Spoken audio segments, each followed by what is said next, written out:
everybody, and welcome to another episode of John Talks Indian Cinema. I am your humble host, the Indian Cine-MANIAC, back with another 15-20ish minute review. I'm getting good at that. 15-20ish minutes. It's not 10 minutes anymore. I hate to say it. Okay, so I'm going back in the Wayback Machine. I went back to an old list of recommendations from you guys, and I hope that the person who recommended this still watches the channel, because this was a film recommended by at Shajan Philip 209. Shajan Philip or Philippe 209. And the film he recommended is from 2022, Ela Veezha Poonchira. The translation, at least the translation that the subtitle gave me, was The Valley Sand Leaves, which didn't make a lot of sense to me, to be truthful with you. It's directed by Shahi Kabir. Now, it's not a big cast. It's really a two-person film for the most part. But the cast is Soubin Shahir, who I'm a big fan of, who I first saw in Kumbalangi Nights. Then I saw him in Munhummel Boys, which I absolutely loved. And he was just in Coolie, and he was really good in Coolie. Also, Sudhi Koppa, who I just saw in Malik, and Jude Anthony Joseph, who was in Minnal Murali, a Malayalam superhero film. And this is a Malayalam film. Now, I read the description of it, and it says two officers try to solve a murder. And that's the story is, and it's a strange film to review. This will be a spoiler review. I can't review this without giving away the spoilers. So if you haven't seen this film, and I recommend you see it. If you haven't seen it, see the film. It's an hour and 48 minutes, very short film. And then watch this review. Okay? So I'm going to give you a little time to get away. All right? But before you get away, do me a favor, subscribe, hit the notification button, hit the like button. And as always, please share. So once you watch the film, come back, watch the review, then share it. Don't share it before that because you haven't seen the review. Okay. So the story. The story is about a police officer named Madhu, who, for the first 15 minutes of the film, through the credits, is making his way to this hilltop, mountaintop, wireless, it's like a police station, a police wireless station. Very isolated little shack almost. But the first 15 minutes, he's making his way with a taxi, with a bus, then a Jeep, and then walking. And they must work in shifts. So when he gets there, there's already somebody there making lunch. And another guy is supposed to be there, but he's not there yet. He's late. So these two guys do the daily routine of being in this police station. And they're drinking. They're not in uniform. And so now one guy leaves, and that was Prabhu. He leaves, and then Sudhi shows up, who is kind of a carefree guy. He was late because he's engaged to a woman.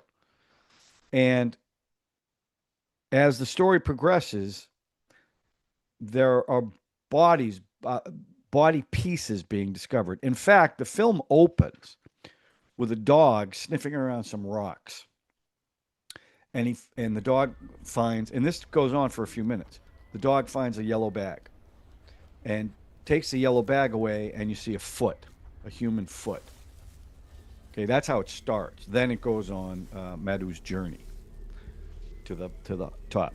So now, as the movie progresses, they find more and more body pieces.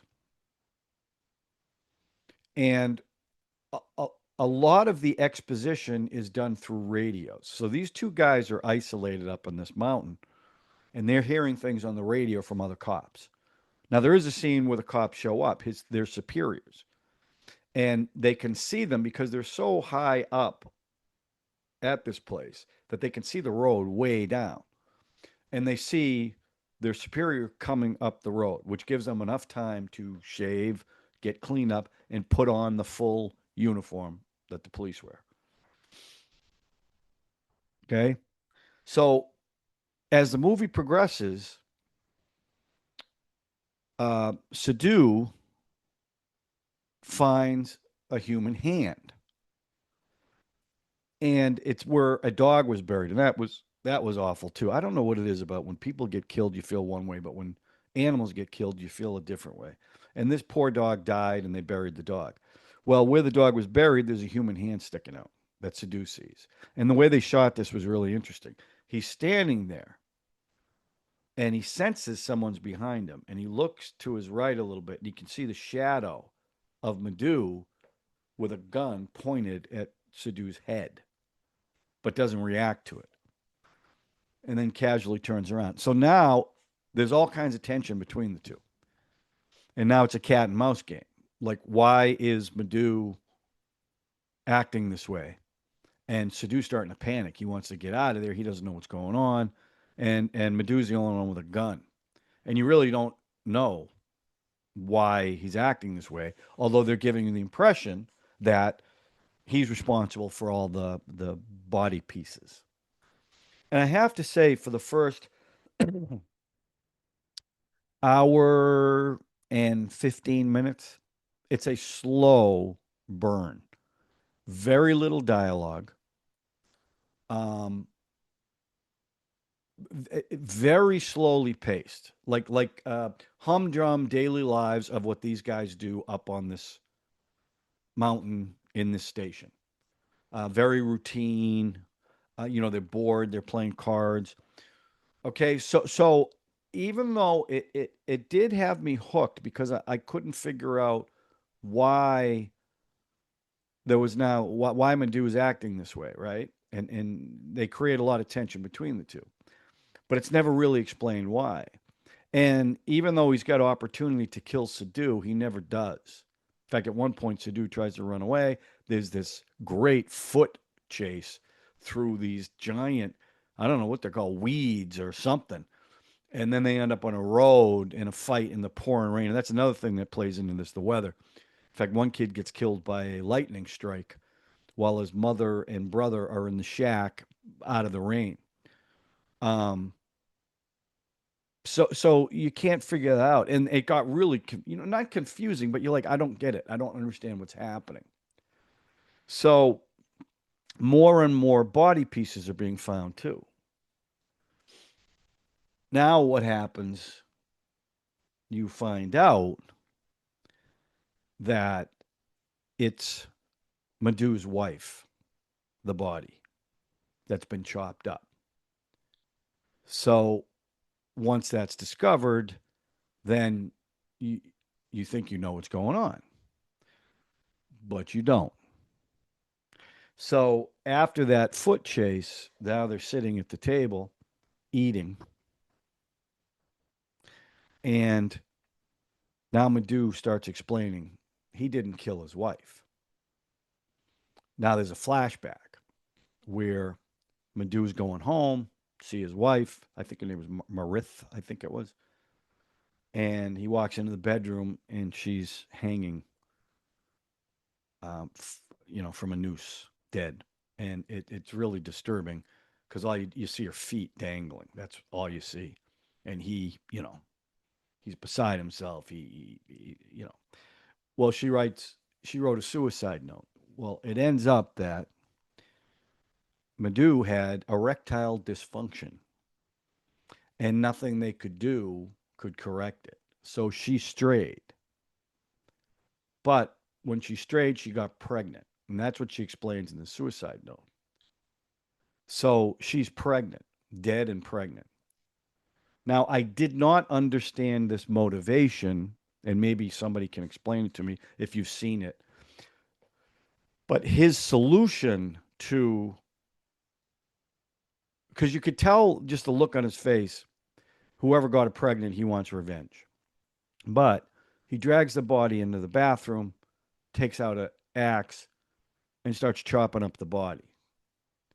So I'm trying to figure out, is that out of shame?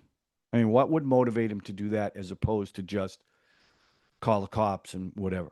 Okay. That's a little gripe, but I didn't quite understand that. Well, now you find out what the payoff is. Sudhu is the one that got her pregnant. And now he's going to exact his revenge. In fact, he's already exacted it a little bit. He took some of the flesh from her body, cooked it up with the meat, and gave it to Sudhu.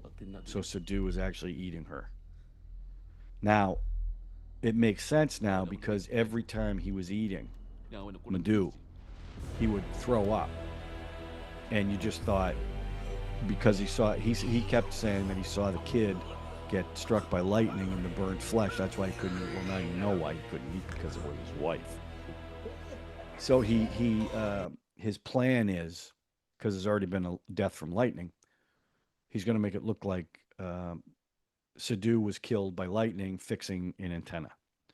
So when the cops show up, and this is how the movie ends, when the cop shows up, they had already figured out that Sudhu was the guy that got her pregnant, and that whole connection, right?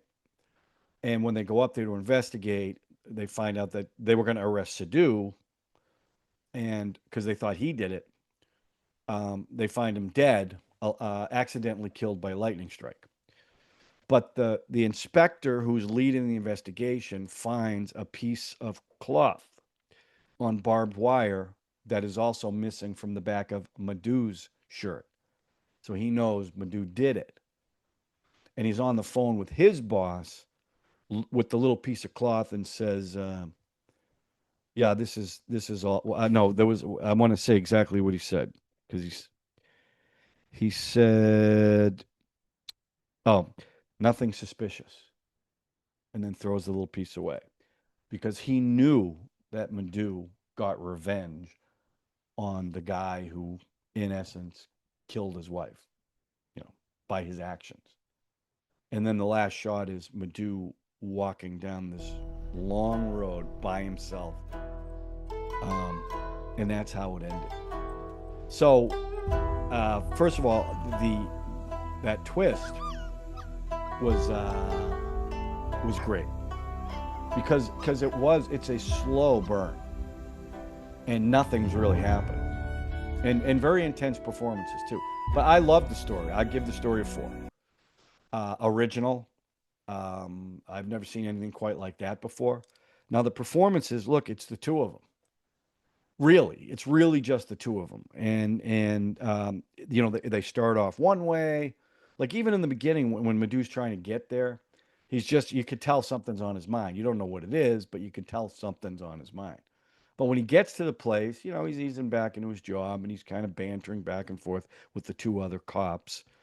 And then when Sudhu shows up, he's full of life, he's having fun, he's drinking, Then as it starts to change a little bit, their demeanor starts to change, because, again, Madhu's the only one with a gun.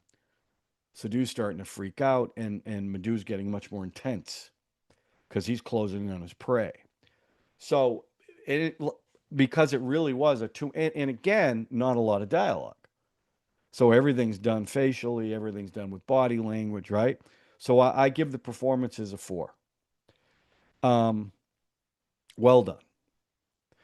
Now the music, thank God there were no big musical Bollywood numbers. There wasn't. This movie, it would not have worked in this. But I will tell you that the incidental music was phenomenal in this. I mean, it was foreboding.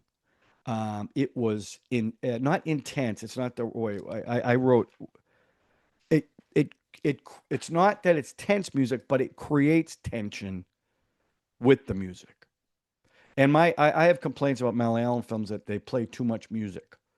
uh, especially over the dialogue. Well, that was not a problem in this because wasn't a lot of dialogue. But I loved the music in this. I gave the music a 5. It fit this to the T because it was very.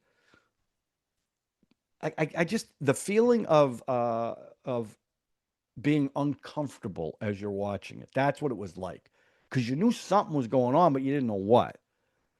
And as little bits and pieces were being, you figured it out a little bit. And then when the big twist happened, but the music was fantastic. Loved it.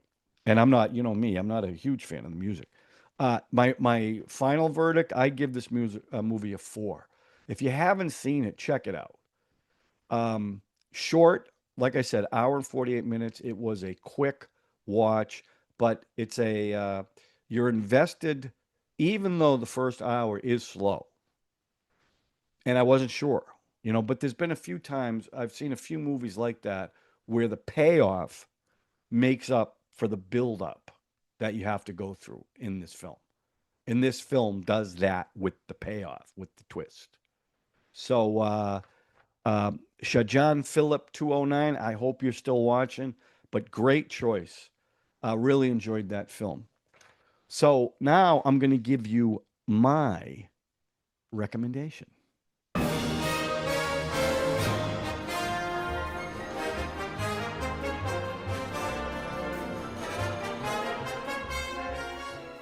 Now, I'm going to do this a little differently than I normally do it. I usually give you a recommendation that's somehow related to this film. I'm not going to do that.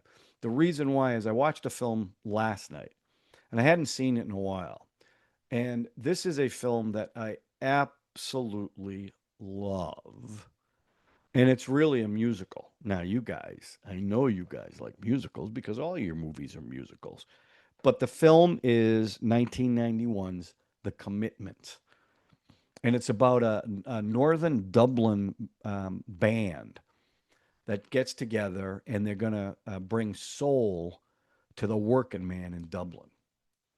And how they get everyone together and even the story of the film. Alan Parker directed it. In the cast, there's only one you'd probably know is Cole Meany, who's done a lot of stuff, including Star Trek The Next Generation. But it was an unknown cast. Robert Arkin, who plays Jimmy Rabbit, the manager, was actually the best musician. And he doesn't play or sing in this movie. He does on the soundtrack. And the other one is Andrew Strong. Now, the thing about Andrew Strong, he is the lead singer of The Commitment, and he's got that gravelly, incredible voice. He was only 16 years old when he made this film. His father actually went in for an audition, and the kid was there. There's 2 soundtracks to this, and it is fantastic. But for me, now here's the other thing about this film. It's the first time I saw this film, it took me about 20 minutes to understand what anybody was saying because of the really thick Irish accents. So my advice is turn on the subtitles so you know what they're saying.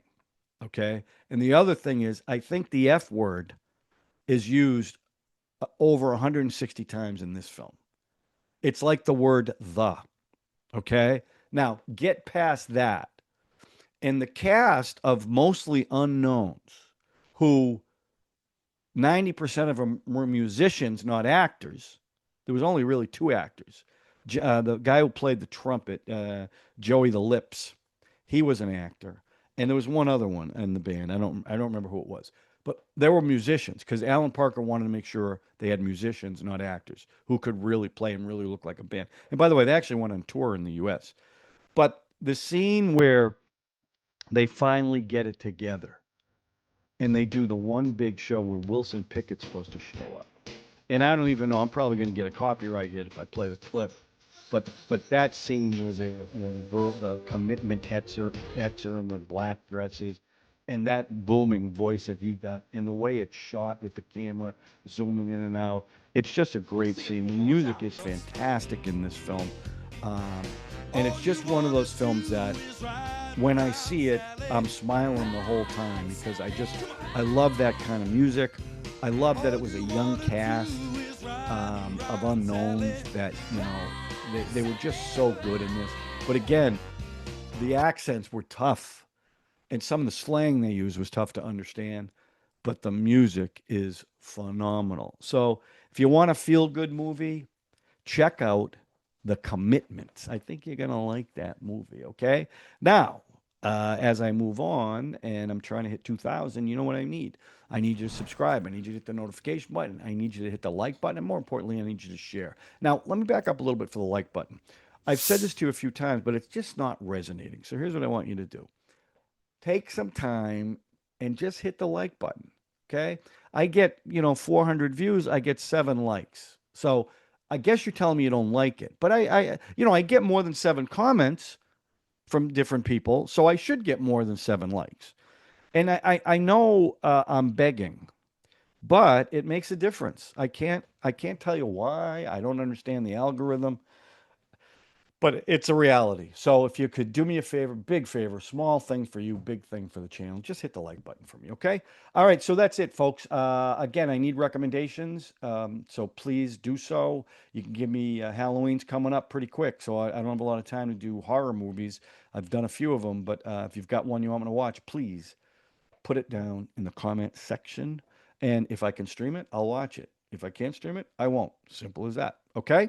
All right. So that's it. We'll talk to you soon on John Talks Indian Cinema with a 15 to 20 minute review, a trailer reaction, a song reaction, or just therapy. Whatever. I'm here for you. I care. All right. Thanks a lot, everyone. Thanks for watching, and we will talk to you soon.